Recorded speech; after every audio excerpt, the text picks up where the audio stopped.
Mercy drove through the less trafficked road faster than usual. Anna sat next to her, unable to say anything. They both knew what it meant. Never before had Mercy been out at night until 9 p.m. without any of her family. Worse still, never before had Mercy taken her mom's car out without her consent and to a bar at night. From behind the steering wheel, all manner of thoughts were swimming in Mercy's head. What would Mom be thinking now? Oh my gosh. What lie could I possibly tell now? She turned abruptly to Anna. Babe, what do we do? Anna turned instinctively and responded. I thought I was supposed to drop off while you get home. You mean you'll leave me to go face my mom alone? That's not fair. Mercy shot at Anna. An oncoming truck on the other lane suddenly blinded Mercy with its overly bright headlamp, and she slammed her foot on the brake. The tires squealed faintly against the dusty asphalt. Confusion. The saloon car trailing behind almost smashed into her rear bumper, but the driver reacted in time and held the brakes. The screeching sound was sharp, followed by an angry honk. Anna looked back immediately to see the man behind the wheel fuming, his face lit by the dashboard as he raised a clenched fist. Babe, please focus on the road. You almost caused an accident. Anna cautioned Mercy. Oh my God. An accident? Am I driving that carelessly? Mercy tried to steady her grip on the wheel. The saloon car now sped past them, overtaking aggressively. As it did, the driver pointed sternly at Mercy, muttering inaudible words through his partially rolled-down window. Mercy needed no interpreter to know he was furious at what could be termed careless driving. Still, the developing situation at home weighed more heavily on her heart. Babe, please don't tell me that you're dropping off. Remember, it was you who came up with the idea of the car. We could have simply used Uber, Mercy said, her voice tinged with desperation. Anna seemed to consider it for a minute. Okay, we lied to her. Oh God, Anna. I know we are lying. What lie do we tell? Mercy almost frowned at Anna's slow thinking. I don't know. She's your mom. I guess you'd know her more, and what lie she's likely to believe. Anna deflected the responsibility. She's likely to believe. Mercy repeated the phrase slowly to herself. Her thoughts began creating a path through the chaos in her head. A crude story started forming. Back at home, Mrs. Eno sat in the sitting room. She hadn't changed out of her work clothes yet. The overhead chandelier cast a soft yellow hue around the modern, tastefully furnished space. The tick-tock of the wall clock sounded louder than usual. Discovering that her 20-year-old daughter was now driving and staying out late at night gnawed at her. She waited in silence for Mercy's explanation. However, the deeper reason why she had to cut her own plans short weighed more on her heart. Less than 30 minutes after she had messaged Mercy, the sound of the metal gate creaking open broke the silence. The security light outside cast long shadows across the tiled floor. The soft hum of the engine grew louder as a car drove into the compound. She is finally back. A bit of relief, and then anger. Mercy and Anna stood before Mrs. Eno, who appeared more absorbed in her phone than in their presence. Her fingers moved swiftly across the screen, the soft tapping of keys filling the silence in the large, ambiently lit sitting room. A faint scent of lavender hung in the air from the diffuser nearby, blending with the cool hum of the air conditioner that gently stirred the sheer curtains. However, Mrs. Eno's words broke the calm, carrying a heavier weight than her demeanor let on. Care to explain why you aren't home by this time, and since when did you start driving out with my car? Mom, I'm sorry, Mercy began, the crudely rehearsed lies shaping up in her head.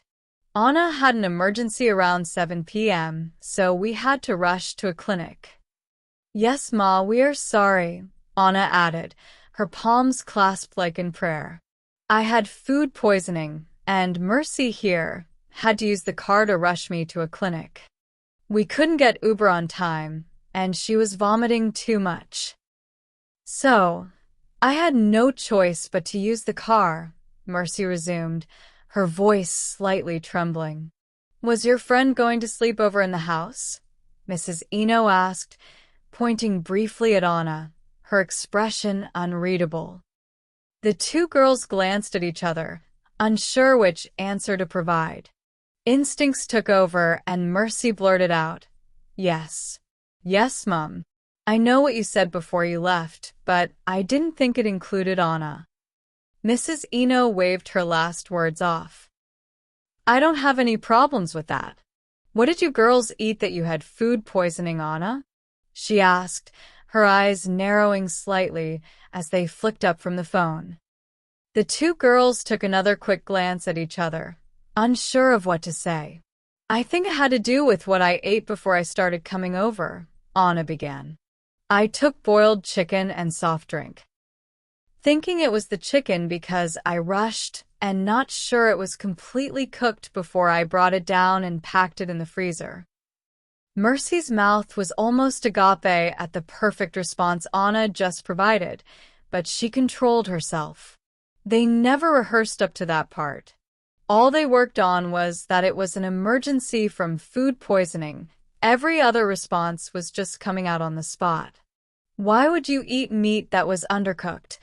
Mrs. Eno's concern shifted from stern to gentle. I guess I was rushing to come over and be with Mercy, Anna responded, her voice carrying a lot of regret. Then Mrs. Eno turned to Mercy, her gaze sharpening. You need to be more careful, girl. Even expert drivers get into problems at night. I allowed you to drive my cars, but not at night. You could have still waited for Uber. I haven't known them to not arrive within 5 minutes of booking one. I'm sorry, Mum. I seem to have no choice. Perhaps I was scared seeing my friend vomiting and in pain, Mercy responded. That's fine. Mrs. Eno waved her off again.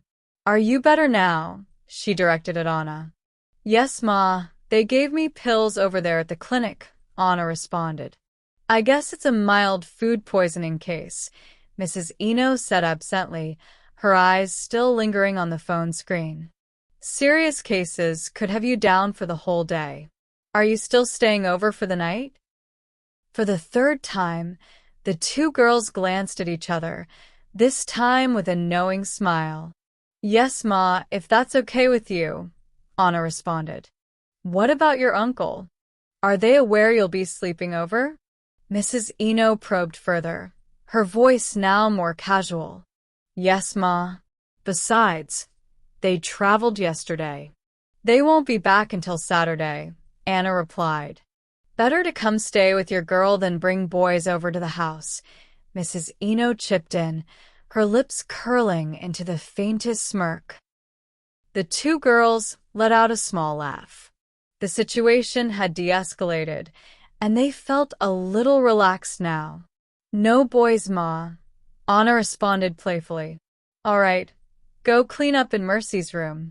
She'll be joining you soon, Mrs. Eno concluded, her tone now calm as she turned her full attention back to her phone. With that, Anna ran off to Mercy's room, her footsteps light on the polished tiles, while Mercy remained standing, her heartbeat finally beginning to slow. As soon as Anna was out of sight, Mrs. Eno turned to her daughter with a calm, yet pointed tone. The low hum of the air conditioner persisted in the background. Did you two call anyone to inform of the emergency? She asked without looking up, her fingers now resting still on her phone. No, Mum, why? Mercy replied, confusion beginning to cloud her expression. Sit down, Mrs. Eno instructed, her voice not harsh but firm. Mercy obeyed, lowering herself onto the leather sofa beside her mother. The seat released a soft creak as she sat, her eyes slightly downcast. "Listen," Mrs. Eno began, folding her hands on her lap, the golden face of her wristwatch catching the overhead chandelier light briefly. "Any issue concerning health, you must handle in a mature manner." Mercy furrowed her brows slightly, trying to piece together her mother's train of thought. "I know you do not understand," she continued, her tone even and instructive, "but things can get out of hand quickly." "What if your friend dies in your care?" "God forbid, Mum," Mercy said reflexively, her voice a mix of shock and panic. "Shut up, daughter. You don't know anything," Mrs. Eno snapped gently, placing a hand on her temple for a second as though suppressing impatience. "I am not wishing your girl bad or trying to portray us as selfish. I am teaching you how the world works. Any health issue that requires professional attention, you must inform the parents or guardians. You call her uncle and me before you take any action." She paused momentarily. The room felt still. Things can take a quick, ugly turn before you know it. Should anything go wrong, you'd be surprised how quickly accusing fingers can point at you, that you are responsible. Whether you are or not is irrelevant when it comes to the unnecessary attention and rumors that would follow, involving you and this family. Mercy swallowed slowly, her fingers fidgeting on her lap. "I'm not telling you to argue, daughter. I am teaching you something to remember always. Do you understand?" Mercy nodded, finally grasping the depth of what her mother meant. "Thank you, Mum. Now I know better." "Good," Mrs. Eno replied, leaning back against the sofa. "Go meet up with your friend. I need to rest." Mercy stood up quietly, the tension in her chest beginning to loosen, and made her way toward her room, the faint echo of her footsteps disappearing behind her. Now inside Mercy's room, "Babe." The scream from Mercy was inaudibly loud. "This girl, you can cook up lies, I swear." "Do you think she believed us?" Anna asked, shifting inside on the bed to give her friend space to sit. "Of course. Can't you see that she was even advising us on what to do in such situation?" Mercy responded. "Like you can't continue to eat half-boiled chicken." Both girls let a low audible laugh, while cupping their palms round their mouths to dampen the sound. The bedside lamp cast a mellow glow across the room, softening the lavender walls and giving the space a calm, cozy ambience. A faint hum came from the ceiling fan turning gently above them, while the AC on the far end murmured steadily. The rest of the night went on all right for Anna, Mercy, and Mrs. Eno. Mercy made dinner of yam and egg sauce and served the family, while Mrs. Eno had her dinner at the dining table under the golden light of the chandelier. The two girls opted to have theirs in Mercy's room. While they ate the yam and egg sauce, Mercy and Anna discussed several subjects, most of which revolved around their relationship life. "You know I'm single now, right?" Anna said to Mercy, as she picked up a piece of yam with a fork. "I could do whatever I want now, with whomever I want, right?" Mercy responded, "I know that feeling. Sometimes it feels better than having a particular guy you'd be waiting for his calls or text or whatever. I don't have to wait for any guy again to check up on me or call me," Anna said, scooping enough sauce with the piece of yam on the fork. "I'm available now for anyone who wants my attention, at least the ones I'm interested in." Both girls let out a soft laughter. The muted television in the background displayed a slow-moving romantic drama, adding a passive hum of life to the room. "So, is there some new guy you're picking interest in?" Mercy asked. Anna seemed to give the question a thought. "Just a bunch of guys all over my DM, but no special person actually." What about the coach? Last time you seemed pretty cool with him grabbing your ass. Mercy poked further. Coach is just there. But you know at his level, he's probably got a fiancé. You wouldn't want to put too much thought on someone else's man, Anna replied, a bit melancholic. Calm down, babe. Even married men have side chicks, Mercy interjected. Just know your boundaries and flex him when you can. Wait, babe, are you advising me to go after Coach? Anna asked. I'm saying, don't limit your options, girl. Young boys, advanced guys, married guys, it actually doesn't matter. What you are after is someone that makes you happy and is ready to pay you attention both with his time and resources, Mercy added. Mercy, you have some guts like this. Anna was even more curious. Not really guts, girl. I'm just being honest. Mercy swallowed the piece of yam she had on her fork. You tell me, between a young guy and an advanced guy, who do you think will guide and lead you better? Who do you think will take care of you more?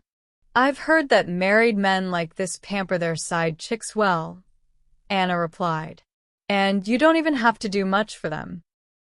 They're the ones that will call you, send you airtime and cash, and if you complain about anything, they'll attend to it sharply, Mercy continued.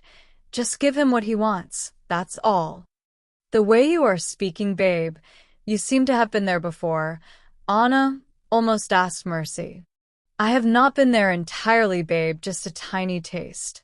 But my mum knows a lot actually, and I have seen a couple of girls say the same stuff. Mercy shrugged her shoulders. So, all these people can't be wrong all at once. Really? Mercy?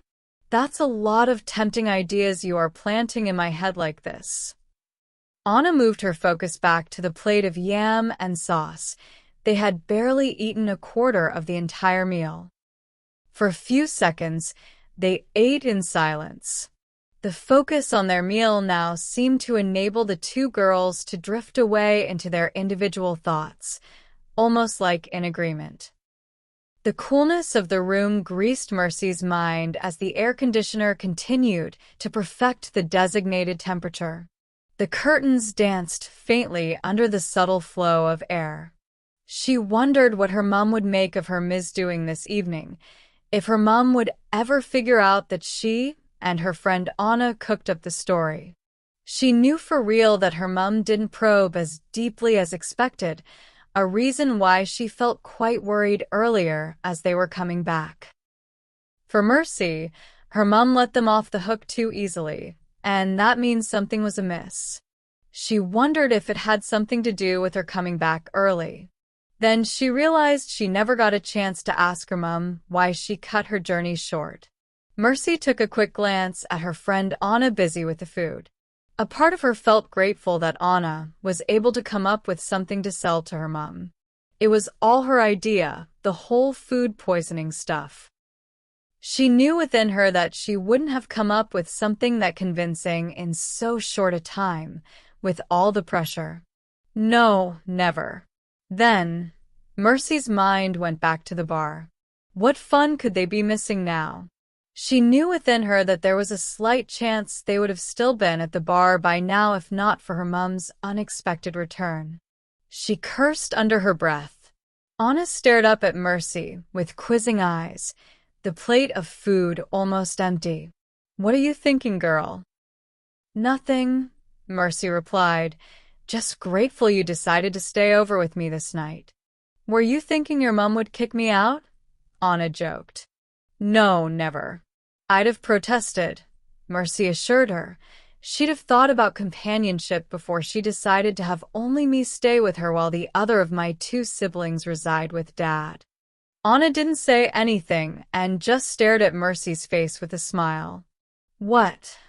Mercy shot lightly at Anna. Don't get ahead of yourself.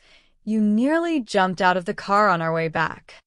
Mercy came defensively, trying to mask the inner longing for her siblings deep in her heart. You almost sounded like you are missing someone there, Anna replied reluctantly, her voice low. completely ignoring her little jab.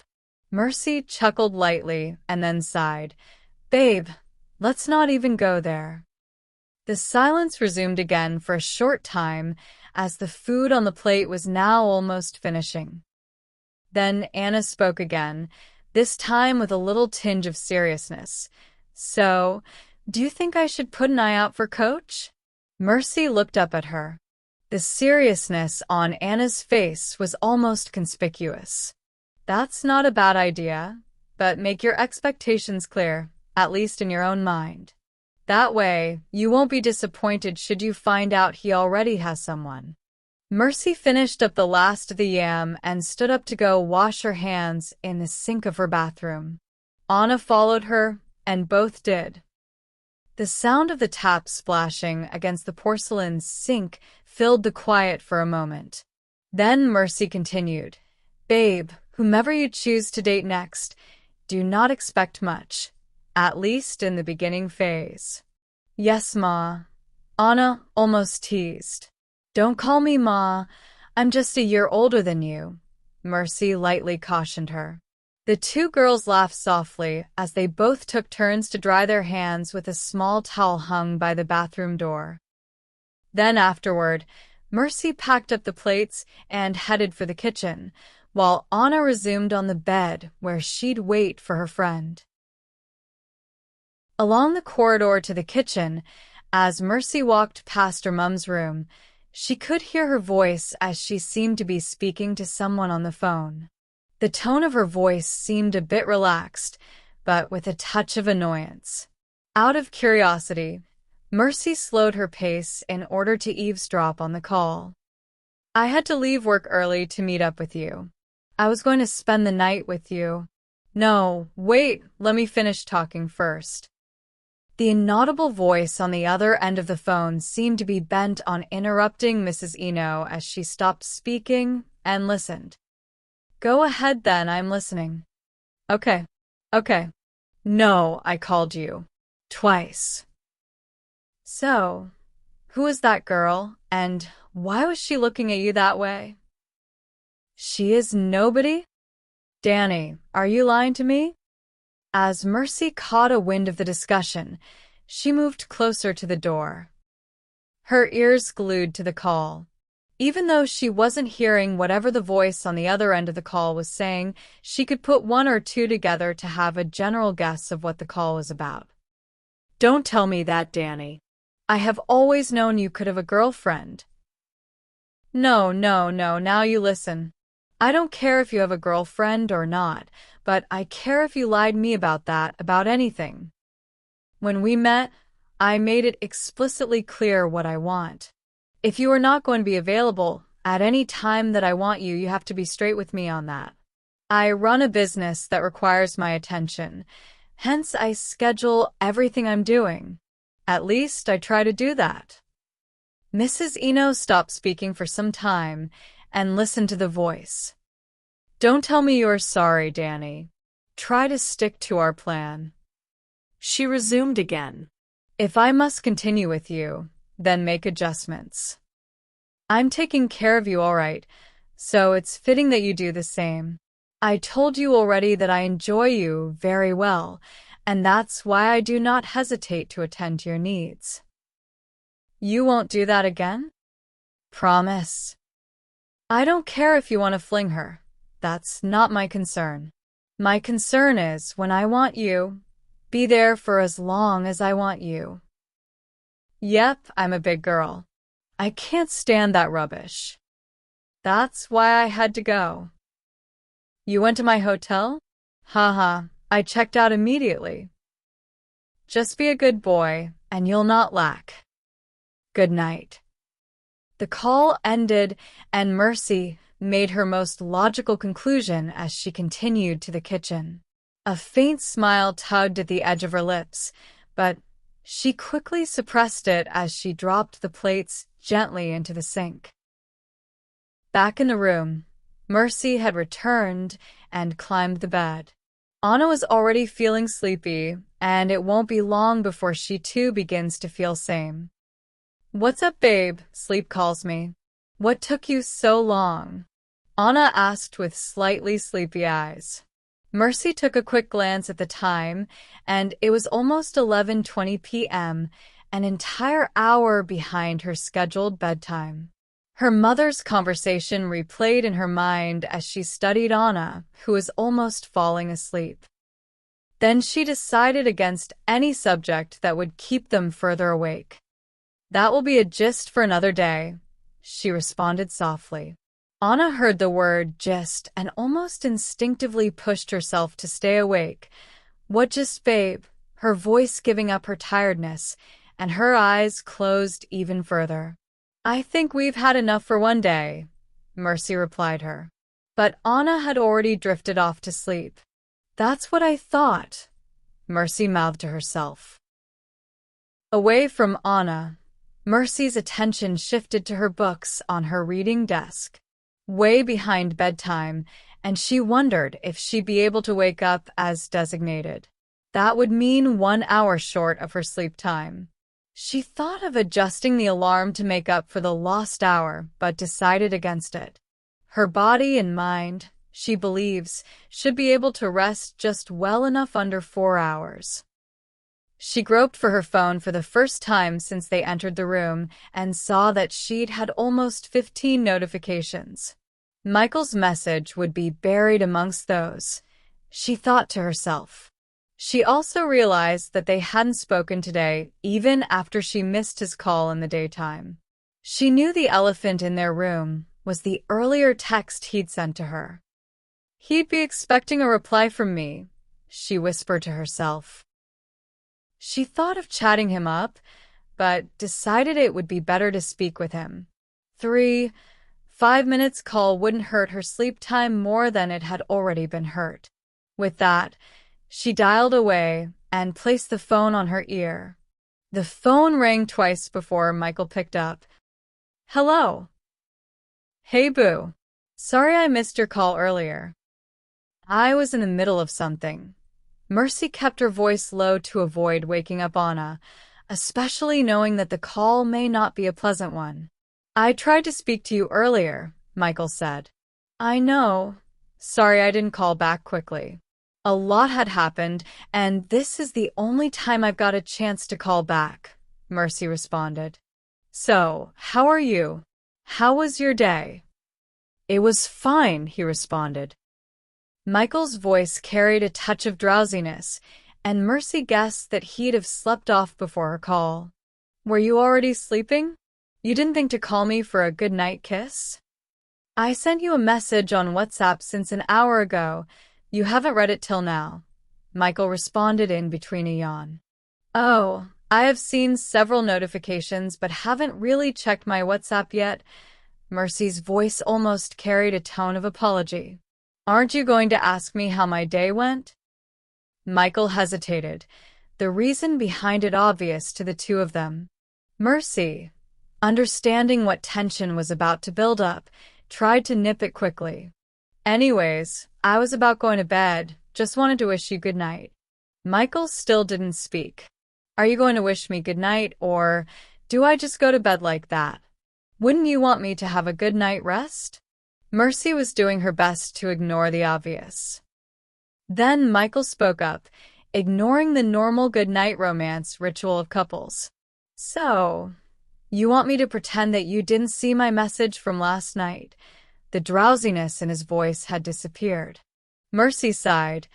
"I really am not prepared for this now," her mind declared once again to her. "Boo, can we talk about this like tomorrow?" "I really need to get some rest," Mercy pleaded with him. "I see. It's fine.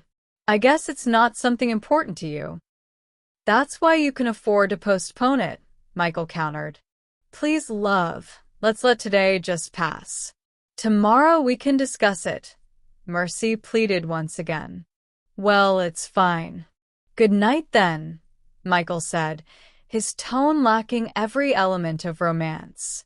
"Love you, good night," Mercy managed, and ended the call. For a moment, the drowsiness in Mercy's eyes cleared. Her thoughts swelled up, and she tried to calm herself down. She opened her WhatsApp and went straight to Michael's DM. There, she saw the 3 additional messages that Michael had sent her. The first one was around 7 p.m. and it read, "Hey, you aren't picking your calls, and you aren't calling back. Guess you do not want to talk about us and the concern I raised." Then, affixed to it was a moody emoji. The second and third messages came in at about 9:13 p.m. and 9:24 p.m., and they read, "You know that I love you, and I try my best to show this to you. But it seems like you are choosing to ignore me, perhaps because I tried to be honest with my feelings and what I want." Shaking my head. "So, this is what we are doing now? Ignoring each other? It's all right, good night." Mercy read the 3 messages twice and simply closed her WhatsApp. She glanced at Anna. She was deep asleep and wouldn't have possibly heard the call. Then at the time before dropping the phone next to her pillow, 11:27 p.m. She thought of the time when she and Michael talked late into the night and discussed many romantic subjects. 11 p.m. was mostly the beginning time. In recent days, all he seems to want is just to have sex with her, like it's some trophy that he hadn't won yet and is desperate to win. He didn't even bother to ask me how my day went, even after I was clear that a lot had happened. How can I give him sex when it seems like that's all he wants now? No real care about me, just what he wants to get. I'm certain he's even forgotten that I am struggling with a subject that I am writing in JAMB.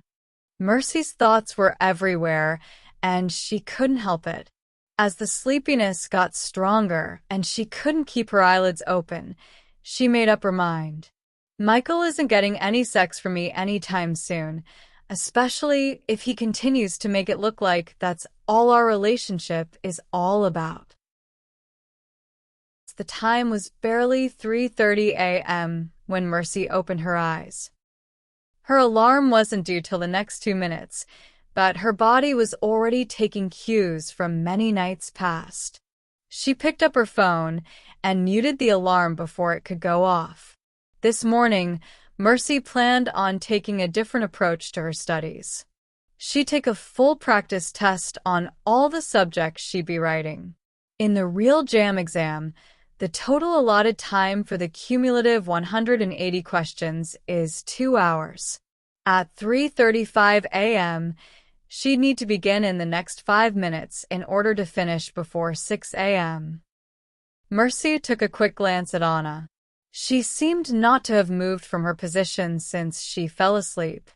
"Hopefully, babe, you sleep for another hour and a half," she whispered to the deeply sleeping Anna. "That would save me some distractions."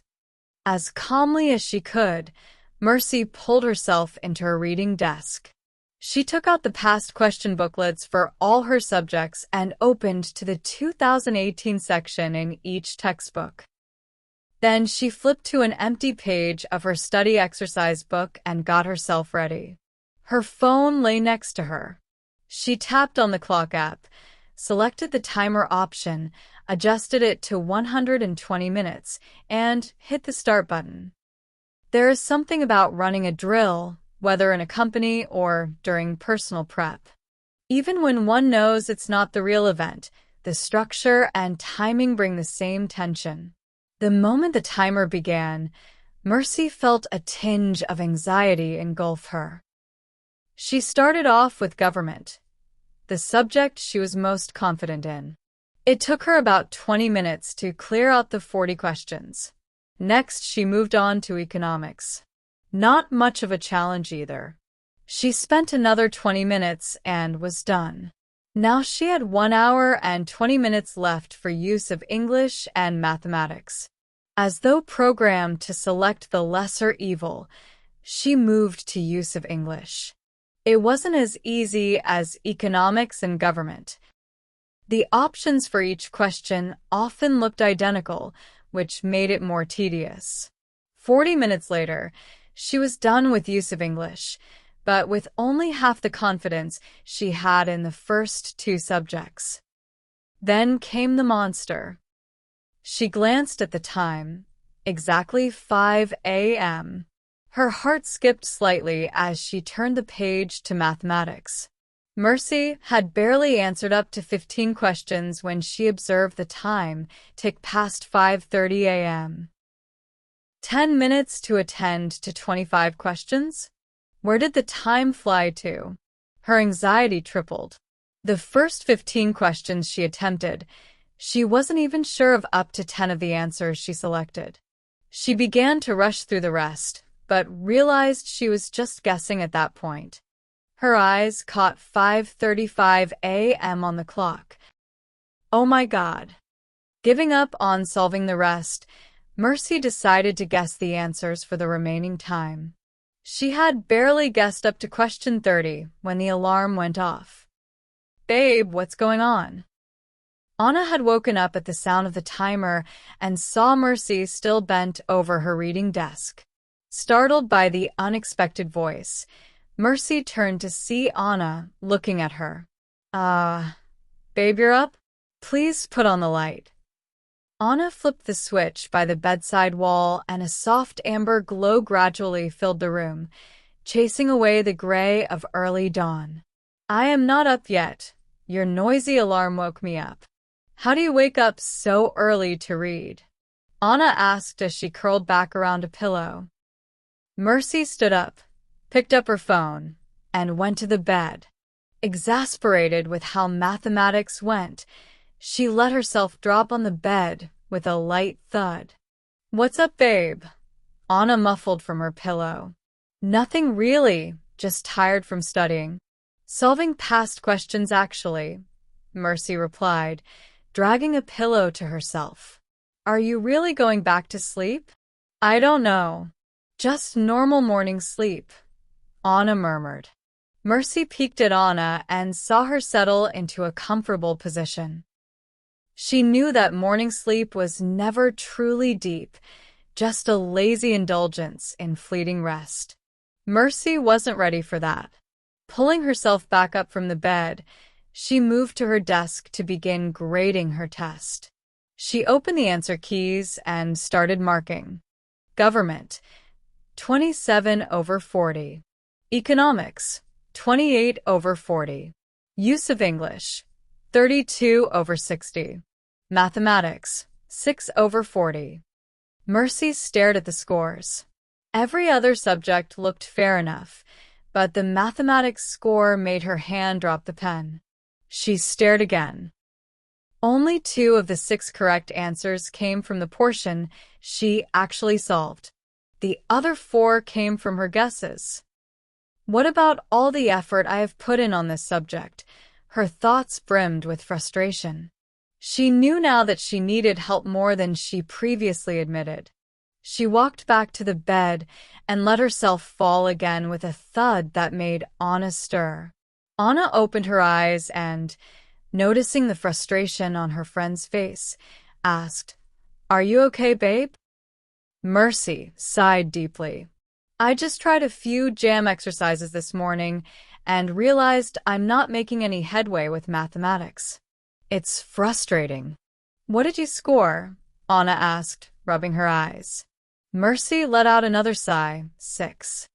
You mean like 6? Out of how many questions? Anna prodded her. Mercy's voice dropped to a whisper. 40. Anna sat up, disbelief plain on her face. Wait, you mean 6/40? Mercy simply nodded, her face hidden beneath a pillow. Anna couldn't hold back the laughter swelling in her chest. She let it out in a burst. Mercy, understanding how funny it all sounded, joined in. The 2 girls laughed uncontrollably for nearly a full minute before Anna managed to speak. Babe, maybe you do need that special tutor or whatever it was your mom was suggesting. Because what in the world is 6/40? Still giggling, Mercy nodded into the pillow. Anna, too, cracked up again. The soft dawn light seeped in from the curtains, and the room slowly brightened with a calm warmth as their laughter faded into the new morning. Mercy had not been able to bring herself to try studying mathematics since that terrible score 6 days ago.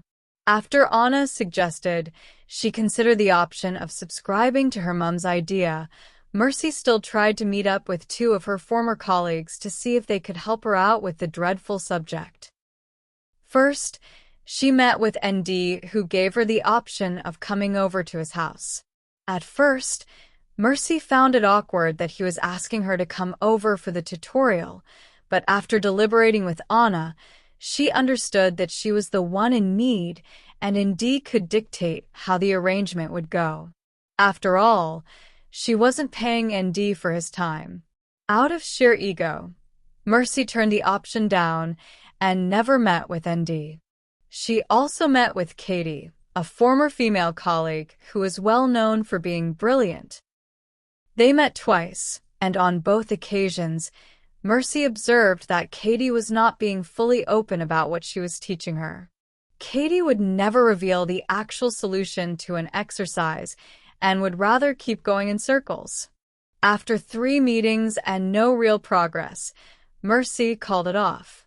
And so, for 10 days and counting, she hadn't found any former colleague or friend to help teach her mathematics, at least not on her own terms.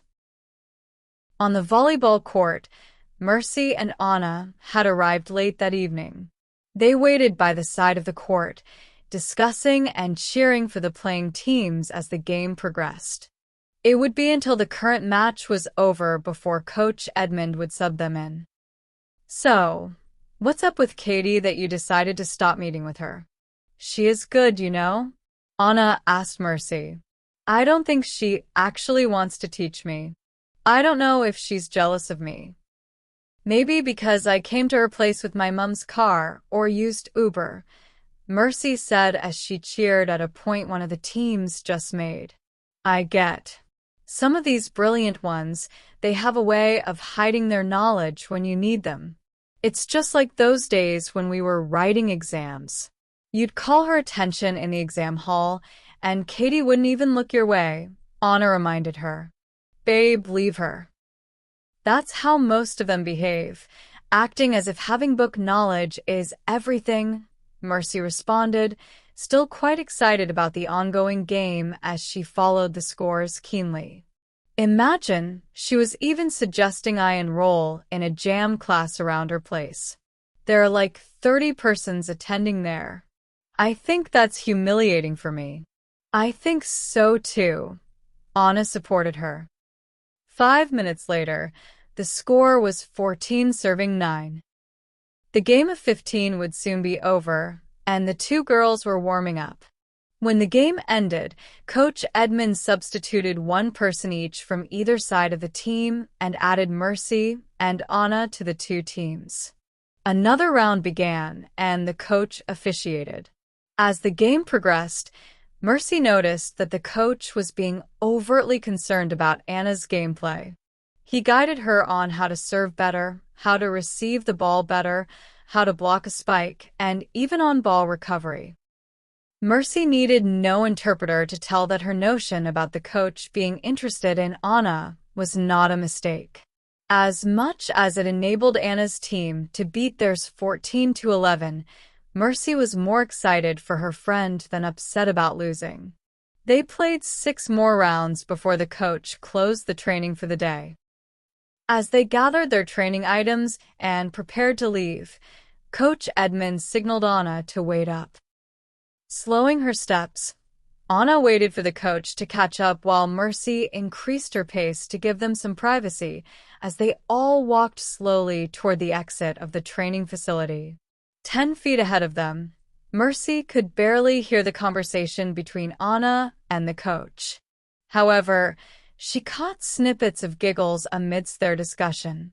As much as she tried to keep her ears keen on the exchange, she still couldn't make out exactly what they were saying. But she was sure of 2 things. First, given Anna's giggles, the discussion had something to do with the coach's interest in her. Second, Anna would give her the full gist later. And so, for what seemed like 10 minutes, Mercy walked ahead alone while Anna and Coach Edmund lingered behind, until suddenly she wasn't hearing the giggles or chatter. She spun around only to discover that Anna and the coach had stopped somewhere inside the training ground while everyone else exited the facility. Out of sight now, Mercy could only guess what they might be discussing or even doing. 5 minutes later, from outside the facility where she waited, Mercy saw Anna emerging, with Coach Edmund walking slowly behind her. With quickened steps and a grin on her face, Anna hastened toward her. "So, do I get the gist now, or do I wait till later tonight?" Mercy asked almost immediately. "Babe, this is not something to rush. I'll calm down and gist you everything later tonight," Anna responded, her excitement almost contagious. "But just know that the coach seems to be all over me." "I am very sure of that," Mercy said as they made their way toward the tarred road. The glow of a streetlight in the late evening bathed the edge of the sidewalk in amber tones as they stepped closer. Seconds later, the two girls flagged down different taxis heading their way and waved each other goodbye. Mercy had finished her dinner on the dining table. The rice and fish sauce prepared by Mrs. Eno, her mum, was exceedingly tasty. Mrs. Eno hadn't joined her at the table, and given that she had an unfinished discussion with her girl Anna, she didn't want to wait for her. However, something tugged on Mercy's mind. It had been almost 2 weeks since she had the discussion with her mum about her mathematics subject in the JAMB exam. Every effort she had put in seemed to be in futility. She knew that before the week ran out, her mum would bring up the subject again. But if she were to be honest with herself, there was no need waiting for the 2-week timeline to expire. She would have to let her mum know that she was now in dire need of help.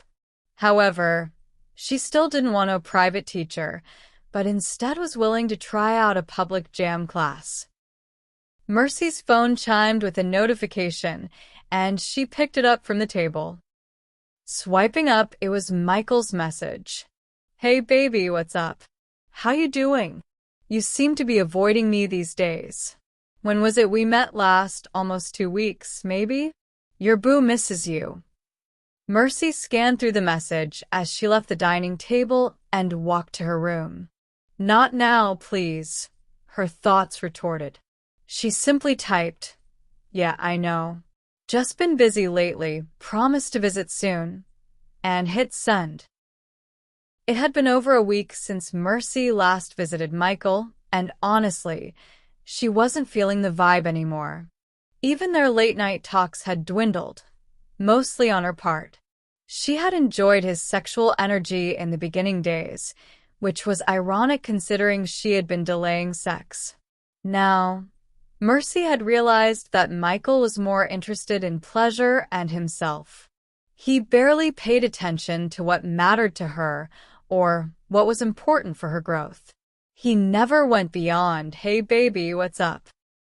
Never read her tone and body language or asked meaningful questions. And of course, he had completely forgotten about her struggle with mathematics. Thinking about the obvious flaws in their relationship, Mercy knew the veil she was putting up wouldn't last much longer. She had tried to shield the unpleasant truths from Anna, but she knew she couldn't keep it up forever. Another notification popped up. She glanced at the name, and a knowing smile crept over her face. "Hey babe, what's up?" Mercy messaged Anna. "I'm good," Anna replied. "Guess what? Coach grabbed your ass again?" Mercy typed and sent. Anna sent a laughing emoji. "Coach Edmund is spoilt girl. He kissed me with his palms smooching my butts. He was gentle, and I think I enjoyed it for a moment there." "Gosh, babe," Mercy's curiosity danced across her fingertips. "Tell me more. How long was the kiss? I waited for you like 5 minutes or something. Was he kissing you the whole time? Did he use his tongue?" Calm down, babe. We were not inside a room. Anna tried to calm her down.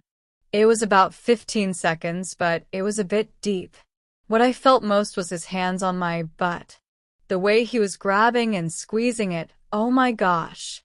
I wanted to stop him, being that we were outside, but he didn't even care. Oh my God, see a romantic session, Mercy said. Babe, you are so taken like this. Anna sent in a laughing emoji as she replied. So, after that, he told me he'd like to sit out with me. I'm like, okay, but I'll get back to him on that. You already want to do that, don't you? Mercy prodded her friend. Kind of. I mean, he doesn't look bad. Anna's response blushed through the screen. What do you say? Should I? Why not? Just go, girl, and ensure to keep me in the loop, Mercy encouraged her. All right, Anna said. Thanks, babe, for always looking out for me. Mercy read the message, and her heart melted. As she typed her reply, she heard her mother's footsteps pass by her room. You're welcome, babe. We look out for each other. So, how is Michael? You two lovebirds just do your things on low-key? Anna switched the subject. Mercy knew Anna would eventually ask about her supposedly loving boyfriend, a facade she had painted before her. We're good, girl. He's just been missing me, I miss him too, but I've been quite busy trying to study my studies. But I guess I'll visit him soon. He understands the situation with my studies. That's sweet, Anna said. You see, Michael knows how to pay attention, unlike that douchebag I dated. Michael understands that your studies now are paramount to you. He's such a sweetheart. Mercy almost laughed at the irony. A part of her wanted to confess the reality, but again, she thought against it. Yeah, guess I'm lucky, right? I pray I'm lucky like you, honestly, Anna added. Surely, yours will be better than mine, Mercy responded with a subtle hint of truth. Anna, unaware, simply replied, Amen. Hey babe, I have to go, Mercy informed Anna. Need to speak to my mom about the mathematics stuff. You finally ready? Anna inquired gently. Yeah, I guess. Mercy gave it a thought. I've been thinking about Katie's suggestion lately, enrolling in the JAMB class around her place. Hold on, you've been considering that option? Thought your mom was suggesting an outright private teacher? Anna expressed her surprise. Yeah, she is. But I still don't want a private teacher. Mercy's voice felt firm even through the text. I'd rather, at the very least, try out Katie's suggestion. That's fine, babe, Anna acceded. Let me know how it goes. Thanks. Mercy closed the WhatsApp chat window and made her way to the dining table where her mum still sat, finishing her meal. As she arrived, Mrs. Eno gazed at her. You've had your dinner, right? Yes, Mum, and it was really nice, Mercy replied as she pulled out a chair and sat down. All right then, that's good to hear. Well, you look like you have a concern. Tell me about it, Mrs. Eno said, still chewing slowly. Yes, Mum. It's about the mathematics subject in my JAMB exam, Mercy said, her eyes now fixed on the table. Mrs. Eno dropped her spoon on the plate. Her attention sharpened. Okay, what about that? I think I know a place I can enroll in a class, Mercy said, bracing herself. Public or private? Mrs. Eno asked as she sat up and folded her arms across her chest, obviously not what she was expecting to hear from her daughter. There are about 30 other students in the class, Mercy responded, almost stuttering.